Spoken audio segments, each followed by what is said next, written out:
أعوذ بالله من الشيطان الرجيم بسم الله الرحمن الرحيم Assalamualaikum warahmatullahi wabarakatuh. Alhamdulillah, syukur kepada Allah Subhanahu wa taala kerana masih lagi memberi ruang kepada kita semua untuk sama-sama hadir ataupun menjayakan rakaman ini. Alhamdulillah, rezeki Allah Subhanahu wa taala. Jadi tuan-tuan muslimin dan muslimat yang dirahmati Allah sekalian, rakaman ini sebenarnya ditujukan khas kepada kem Muslim Tanah Rata dan flat jasa Tanah Rata, insyaAllah, kerana setakat ni masih lagi belum dapat untuk melaksanakan pengajian takmir di sana. InsyaAllah dua tempat ni masih lagi menggunakan kitab sama, yakni Akhlak Seorang Muslim karangan Muhammad Al-Ghazali. InsyaAllah sama-sama kita akan cuba mengupas sedikit demi sedikit. Jadi insyaAllah tuan-tuan, saya sambung kembali masih lagi dalam bab jujur dan amanah, yang mana sebelum ni diceritakan dalam beberapa konteks berkaitan dengan kewajipan kita sebagai seorang Muslim yang mewajibkan kita untuk menjaga setiap kata-kata, membuat perkara yang penuh dengan kebaikan, jauhi segala perkara yang bersifat ataupun berupa khianat dan sebagainya. Kerana itu semua telah diterangkan oleh Allah, telah disabdakan oleh Rasulullah SAW bahawa segala perkara yang kita lakukan menyimpang jauh daripada daripada syariat Islam, pastinya itulah satu dosa. Dan pastinya bila kata berdosa, tak lain tak bukan ia akan membolehkan kita semua untuk menuju ke neraka Allah Subhanahu. Jadi sama-sama kita elok. Sebelum ni kita membincangkan dalam konteks keluarga, dalam konteks suami isteri perlu menjaga adab, perlu menutup aib dan sebagainya. Dan sebelum tu juga kita menceritakan berkaitan dengan dalam konteks menjaga suasana pertemuan, majlis, diskusi dan sebagainya. Perlu juga kita ataupun sahabat ataupun kawan kita untuk menjaga suasana supaya tak berlakunya perdebatan, tak berlakunya permasalahan, pergaduhan, bertikam mulut dan sebagainya. Itu semua kita kena mengelakkan, insya-Allah. Seterusnya saya sambung lagi, insya-Allah. Rasulullah SAW juga telah bersabda, "Inna min a'zamal amanah 'inda Allah yaumil qiyamah ar-rajulu yufdi ila imra'atihi wa tufdi ilaihi summa yanshuru sirraha." Rawahul Ahmad bin Hanbal. Maksud dia, pengkhianatan terbesar terhadap amanah di sisi agama, di sisi Allah pada hari kiamat ialah suami membuka rahsia kepada isteri dan isteri membuka rahsianya kepada suami, kemudian si suami menyebarkan rahsia isterinya. Riwayat hadis Ahmad bin Hanbal. Allah Subhanahu wa taala, tuan, masih lagi dalam konteks suami isteri, mana Allah beri Rasulullah SAW beri gambaran kepada kita bahawa akan berlakunya pengkhianatan yang paling besar di sisi Allah pada hari akhirat nanti adalah berkaitan dengan membuka aib isteri, mahupun isteri yang membuka aib suami. Allahu Akbar, subhanallah, insya-Allah tuan. Bila kata membuka aib ni satu perkara yang sangat memalukan sebenarnya.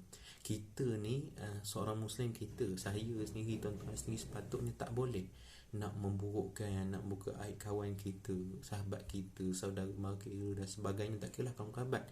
Sedangkan kawan kita, kawan kerabat kita pun tak boleh, apatah lagi tuan-tuan untuk kita membuka aib isteri ataupun membuka aib suami.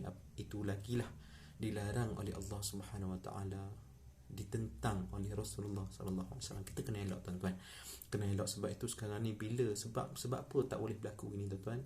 Sekiranya berlaku, pastinya dia akan merosakkan kita punya institusi atau institusi kekeluargaan, institusi bahagian yang kita bina. Bayangkan, tuan-tuan, dengan nafsu amarah, kadang-kadang kita tak dapat nak bersabar dan sebagainya. Secara rela kita boleh membuka aib suami, secara rela juga kita boleh membuka aib isteri. Na'udzubillah min zalik, tuan-tuan, kena elokkan. Sebab apa, tuan-tuan? Sebabnya dikatakan bahawa sekiranya kita buka aib ataupun isteri ataupun suami ni, kita buka aib saja, tuan-tuan, boleh terhapusnya segala pahala yang pernah kita ada bersama ya Allah. Tuan-tuan, kalau kira pahala kita dengan isteri, tuan-tuan, kira kalau kita beri makan ke isteri pun sekalipun, tu dah kira satu sedekah yang paling besar, anak-anak dan sebagainya. Tapi sekiranya kita membuka keaiban, membuka ruang untuk orang bercakap tentang keluarga kita, tuan-tuan, apakah nilainya pahala itu? Tak ada nilai lah. Dipandang hina, dipandang jijik oleh Allah Subhanahu wa taala. Na'udzubillah min zalik, tuan-tuan. Mudah-mudahan Saya sendiri pesan pada diri saya dan tuan-tuan supaya kita dapat mengelakkan perkara ini daripada terus berlaku, supaya dia boleh menjadi titik tolak kepada kita agar terus menjadi seorang suami maupun seorang isteri yang baik di mata Allah Subhanahu Wa Taala. Itu yang paling penting. Biarlah orang kutuk, tak apa, orang kutuk tak ada masalah, biarlah dia kutuk ke, orang dia mengata dan sebagainya. Yang penting kita dengan Allah Subhanahu Wa Taala, dengan suami kita, itu yang kita kena jaga. Keaiban ni kan bukanlah satu perkara yang kita boleh lakukan buka sesuka hati. Keaiban ni ibarat satu perkara yang perlu kita kunci rapat-rapat, tutup, kalau boleh tanam, timbus terus, jangan sekali buka, tak boleh. Tak boleh macam tu, tak boleh. Nauzubillah, insya-Allah. Mudah-mudahan.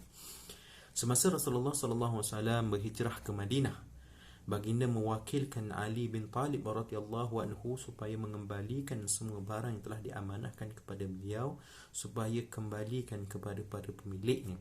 Padahal para pemilik barang-barang tersebut termasuk kaum musyrikin yang membuat baginda terpaksa meninggalkan tanah air demi untuk mempertahankan dan membela akidah. Maimun bin Mahran berkata, 3 perkara dapat mendorong manusia kepada kebajikan dan takwa, iaitu amanah, janji dan silaturrahim. Menganggap barang yang telah diamanah itu sebagai ghanimah, iaitu diperolehinya dengan mudah, sama dengan melakukan pencurian dan sebagainya. Hadis yang diriwayatkan oleh Rasulullah, oleh Ibnu Mas'ud radhiyallahu anhu telah berkata bahawa Rasulullah sallallahu alaihi wasallam pernah bersabda yang bermaksud, mati terbunuh di dalam perjuangan di jalan Allah menghapuskan dosa kecuali mengkhianati amanah. Baginda berkata, pada hari kiamat setiap hamba Allah walaupun dia mati di jalan Allah akan didatangi dan ditegur, tunaikanlah amanahmu. Kemudian dia telah menjawab, ya Tuhan, bagaimana mungkin dunia telah lenyap? Dia akan menjawab, masuklah dia ke neraka Hawiyah. Di sana dia akan melihat amanah yang pernah diterimanya dalam bentuk seperti ketika amanah itu diserahkan kepadanya. Dia akan dapat melihat dan mengenalnya. Di dalam neraka Hawiyah, dia berusaha meraih amanah sehingga berhasil, kemudian dipikul ke atas pundaknya, yakni bahunya. Pada saat itu dia merasakan dapat keluar dari neraka Hawiyah. Amanah yang dipikulnya itu jatuh dari pundak, dan kali ini dia berusaha meraih kembali tetapi tidak akan berhasil mencapai untuk selama-lamanya. Solat adalah amanah, menimbang barang adalah amanah, menukar adalah amanah. Segala sesuatu akan diperhitungkan, dan yang paling berat ialah barang titipan, yakni amanah. Tuan-tuan, Rasulullah pesan lagi dalam sabdanya, maknanya segala benda yang kita buat, tuan-tuan, segalanya adalah amanah yang diberikan oleh Allah Subhanahu Wa Taala kepada kita. Solat mestilah satu amanah. Sebab solat tu nak tak nak kewajipan kita sebagai Muslim yang mengucap 2 kalimah syahadah untuk melaksanakan dan memenuhi tuntutan solat fardu, tuan-tuan. Sebab itu, tuan-tuan, solat ni, orang yang tak solat ni, tuan-tuan, hidup dia tak ada berkat. Ya, contoh kita kan, macam abang-abang sekolah semua ni, anak-anak muda ni, tuan, kerja-kerjalah, tapi solat jangan sekali tinggal. Jangan sekali tinggal solat. Selalu solat. Bukan selalu, wajib untuk kita solat. Selalu solat, biasa solat sunat, tapi solat ni wajib untuk kita laksanakan.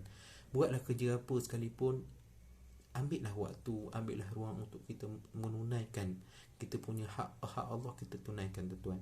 Solat ni, tuan-tuan, tak ada, untuk Allah tak ada makna pun.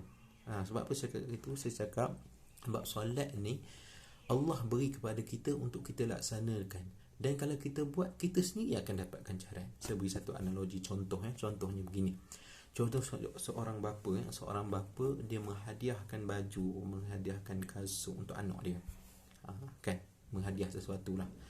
Dan sekiranya anak dia pakai, dan anak dia selalu pakai setiap hari, tak basuh dan sebagainya, pakai, apa perasaan kita, tuan-tuan? Rasa seronok tak? Seronok kan? Seronok sebab dia pakai sesuatu yang kita beli. Begitu juga kalau kita beli sesuatu barang pada sahabat kita. Contoh lah, musim-musim kena bawa sejadah masjid, kita hadiahkan sejadah dia, kita ke dia hadiahkan sejadah tu, dia pakai setiap hari, pakai setiap waktu, dia pakai sejadah yang kita beri tu. Apa perasaan kita, tuan-tuan? Rasanya kita akan rasa, Allah, Alhamdulillah, sukalah. Macam tu juga solat ni, tuan-tuan. pada kita tak memberi makna, tetapi kepada Allah Subhanahu Taala tak memberi makna sebab Allah sendiri yang menciptakan solat. Tapi dia penting untuk kita sendiri, sebab kalau kita buat, kita akan dapat ganjaran buat. Tapi kalau kita tinggal solat, tuan-tuan, sesungguhnya Allah azab Allah tu sangat pedih, tuan-tuan. Ya Allah, tuan-tuan, kita orang muda ni yang betah lagi kan, janganlah sekali tinggal solat. Malu, tuan-tuan, malu kepada anak-anak kita, malu kepada institusi keluarga yang kita bina. Ini adalah hak Allah. Macam mana hak Allah ni tak nak dapat kita laksanakan kalau macam mana keluarga kita ataupun masyarakat kita dapat terbela, dapat hidup harmoni kalau hak kita, hak Allah tu kita tak dapat laksanakan. Allah, satu perkara yang sangat menjijikkan, tuan-tuan, bagi kita, memalukan, sangat memalukan, insya-Allah, tuan-tuan. Jangan sekali tinggalkan solat. Pesanan saya lah untuk tuan-tuan, diri saya sendiri, kadang kita ni manusia biasa, ada masanya lara, terleka dan sebagainya. Kalau boleh, jangan sesekali untuk kita menunaikan solat. Allahu akbar, insya-Allah, tuan-tuan. Perawi hadis tersebut terus berkata, aku datang kepada Al-Barra' bin Azib dan bertanya kepadanya, dengarkah engkau apa yang telah dikatakan oleh Ibnu Mas'ud? Beliau berkata begini, maksudnya seperti apa yang disebut dalam hadis atas? Al-Barra' menjawab, ya Ibnu Mas'ud, benar. Bukankah engkau juga telah mendengar bahawa Allah Subhanahu Taala telah berfirman, innallaha ya'murukum an tuwaddul amanati ila ahliha wa idza hakamtum bainan nasi an tahkumu bil 'adl. Yang bermaksud, sesungguhnya Allah menyuruh kamu supaya menyerahkan segala jenis amanah kepada ahlinya yang berhak untuk menerimanya, dan apabila kamu menjalankan hukum di antara manusia, Allah menyuruh kamu menghukum dengan adil. Banyak kali dah saya pesan bahawa setiap amanah ni ataupun setiap perkara, setiap benda, barang tu kena beri orang yang ahli dia. Contohnya kita ni apa? Kita ni jaga masjid, contoh jaga masjid. Amanah kita apa, tuan-tuan? Amanah kita sebagai jaga masjid adalah kita perlu memastikan waktu shift kita tu masjid berada dalam keadaan selamat. Memastikan keberadaan kita di situ disenangi oleh pelancong dan sebagainya. Tapi bukan maksud bila kita berjadi jaga tiba-tiba kita hilang. Contohnya kita pergi ke melepak tempat lain, duduk tempat lain tanpa memikirkan tanggungjawab kita berada di masjid. Sekiranya sesuatu berlaku di masjid pada waktu kita tak ada, apa boleh kita buat? Banyak kita soal jawab. Apatah lagi contohnya kita bekerja jadi jaga, kita dibayar gaji, tapi waktu kita bekerja walaupun berapa hari kita tak ada, walaupun berapa minit kita tak ada, contoh melainkan dapat kebenaran, tak apalah, atau berganti orang, tak ada masalah. Tak ada, tiba-tiba hilang. Gaji kita nak, tak ada masuk gaji, kita marah. Itu setara itu. Itulah hakikat, tuan-tuan. Amanah kita terhadap kerja yang diamanahkan oleh Allah Subhanahu Taala. Kena jujur, kena amanah, kena pegang amanah tu. Kalau kita tak kerja tu tak ada masalah. Itu sebagai contoh lah, nak bagi tuan-tuan faham. Contoh mudah Hadis yang diriwayatkan oleh Huzaifah bin Yaman bahawasanya Rasulullah sallallahu alaihi wasallam telah bersabda, innal amanata nazalat fi jazri qulubi summa nazala al-Quran fa'alimu min al-Quran wa alimu min as-sunnah, rawahul Muslim. Amanah yakni kejujuran turun di dalam akar hati orang, kemudian turunlah Al-Quran, lalu mereka mengetahui dari Al-Quran dan mengetahui dari sunnah. Betul, tuan-tuan, betul. Maknanya kejujuran ni bukanlah sesuatu yang boleh apa kau, sesuatu yang boleh kita terima di mana saja, tidak. Amanah ni dia berada dalam hati orang tu, amanah tu. Tapi bila dia tahu belajar daripada Al-Quran, dia tahu belajar daripada hadis, dia faham daripada sunnah Rasulullah sallallahu alaihi wasallam, baru dia faham, oh gini. Macam contoh kita sekarang kita memang pegang satu amanah, kerja dan sebagainya, tak tahu setara mana amanah tu. Tapi bila kita tahu, kita baca ayat suci Al-Quran tentang azab kalau kita tak buat, tentang kebaikan kalau kita buat dan sebagainya, baru kita faham, oh gini rupanya, oh ini ke amanah. Memang kena wajib untuk kita pegang seerat-eratnya. Itu hakikat sebenarnya, hakikat kejujuran. Amanah ni bukan dia boleh datang tiba-tiba je, saya orang yang amanah, selamba je bercakap gitu, tidak. Biasanya orang baik takkan mengaku segala kebaikan dia, takkan mengaku melainkan atas dasar kepercayaan dan sebagainya. Itu berbezalah. Orang baik takkan mengaku, hanya orang lain saja menilai dia ni baik, tidak, betul tak? Kalau kita ni mengaku kita baik, Tak boleh tuan-tuan. Kita nak angkat bako, kita duduk dalam bako, kita nak angkat bako, boleh ke tidak? Tak boleh. Takkan sekali-kali boleh, melainkan orang angkat bako kita boleh, tak ada masalah. Maksudnya kebaikan kita buat, biarlah orang lain menghargai, biarlah Allah saja yang menghakimi. Kita sebagai manusia tak layak pun untuk mengatakan bahawa kita ni baik, mengatakan bahawa kita ni hebat dan sebagainya, tak layak. Itu semua adalah penipuan semata-mata. Begitu tuan-tuan. Pengetahuan tentang syariat tidak boleh dipisahkan daripada amal pelaksanaannya, manakala kejujuran adalah perasaan yang hidup dan merupakan pengertian yang sebenar daripada Al-Quran dan Sunnah. Apabila seseorang tidak mempunyai perasaan, maka akan hilanglah kejujuran. Hadis yang diriwayatkan oleh Huzaifah mengatakan, panjang hadisnya tuan-tuan, saya baca di sini maksud dia. Rasulullah SAW telah memberitahu kami tentang hilangnya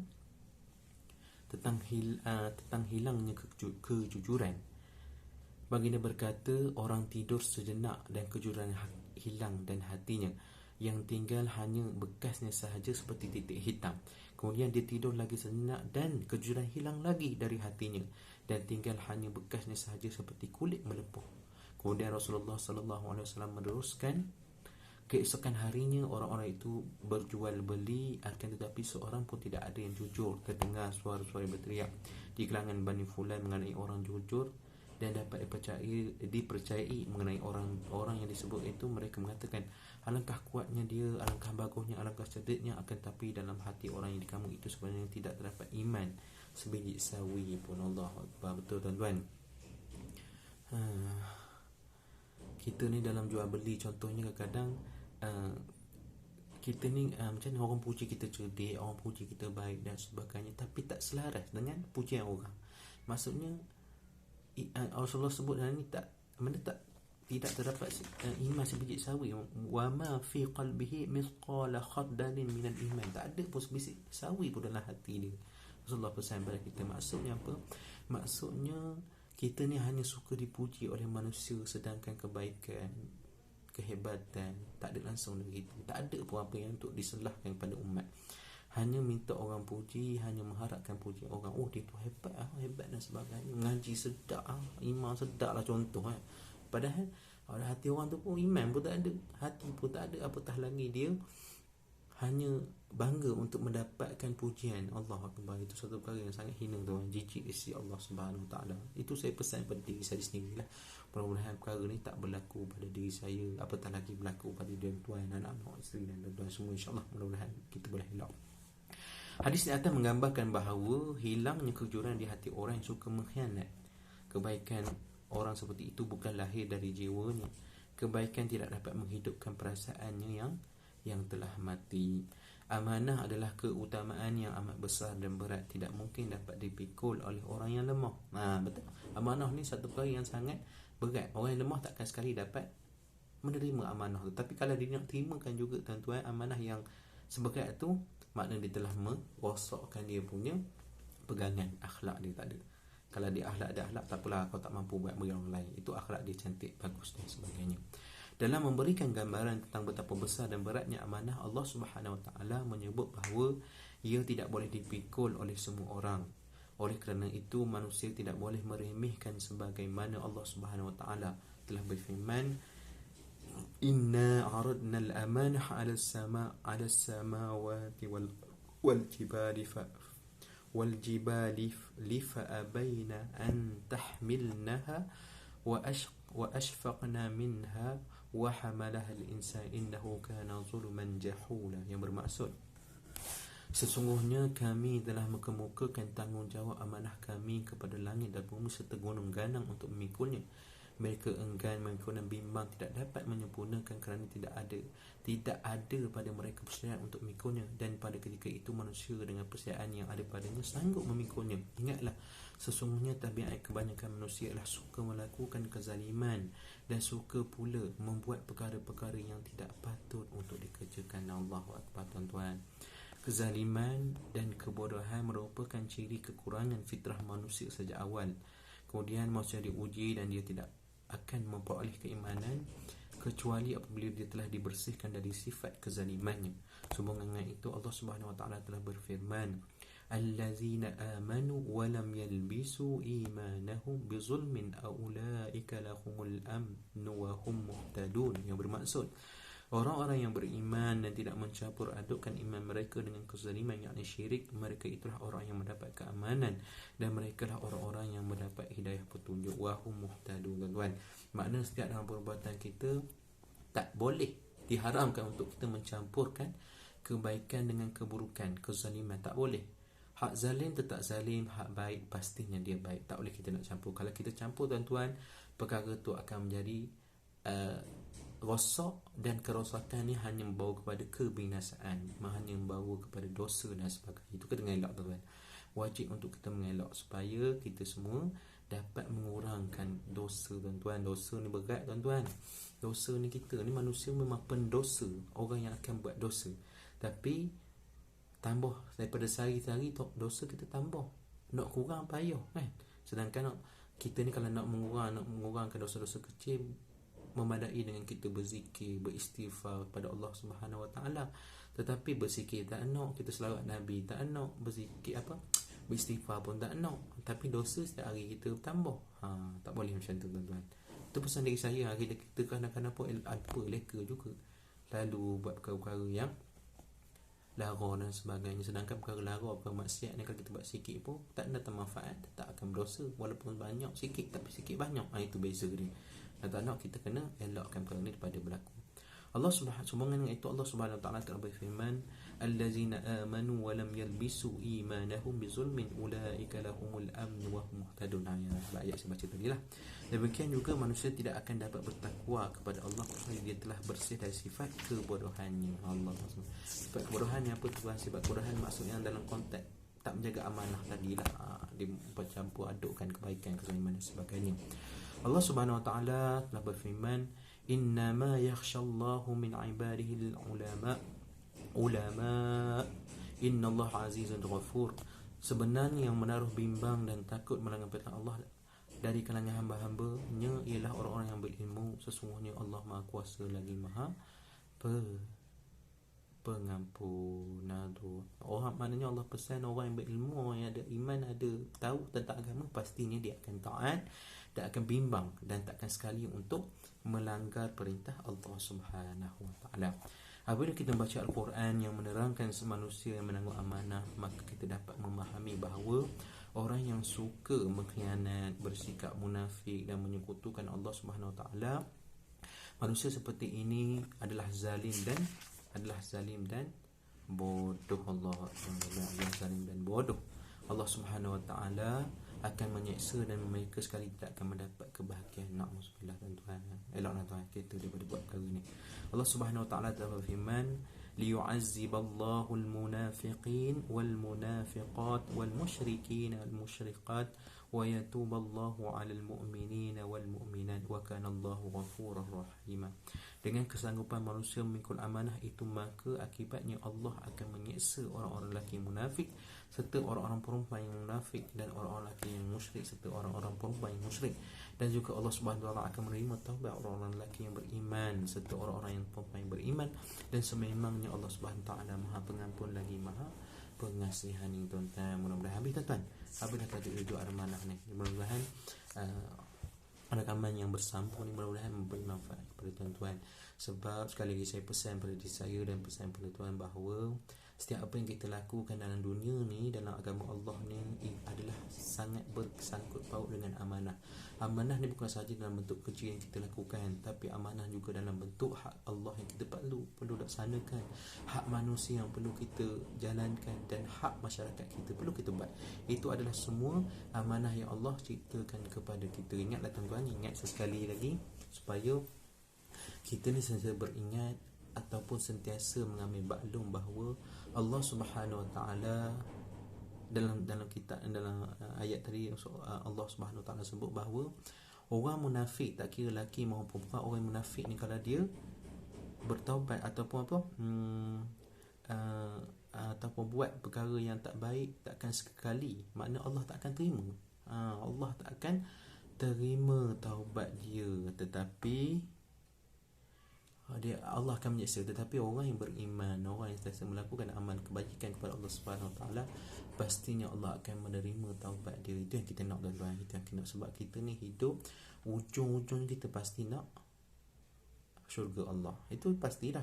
Tapi awal-awal ni amalan kita, adakah dia menghala kepada syukur Allah, adakah dia menghala kepada perkara kebaikan? Itu yang kita kena bincang, yang kita kena kupas balik, yang kita kena repair balik diri kita, tuan-tuan. Kena repair balik lah, sebab kita banyak dosa, tuan-tuan ya. InsyaAllah, tuan-tuan ya, kita boleh faham maknanya. Kita dah habis dah bab yang ke tujuh amanah, kita dah tamat. InsyaAllah akan datang kita buat rakaman berkaitan dengan menunaikan janji, yang bab ke-8 lah. Mudah-mudahan apa yang saya kata tadi memberi manfaat pada tuan, memberi manfaat pada saya, dan insyaAllah sekali lagi saya mengucapkan mudah-mudahan ilmu yang kita dapat itu diberkati dan dirahmati oleh Allah Subhanahu Wa Taala, dan mudah-mudahan apa yang saya sampaikan tadi memberi manfaat untuk kita semua. Saya saja, wabillahi taufiq wal hidayah. Assalamualaikum warahmatullahi wabarakatuh. InsyaAllah.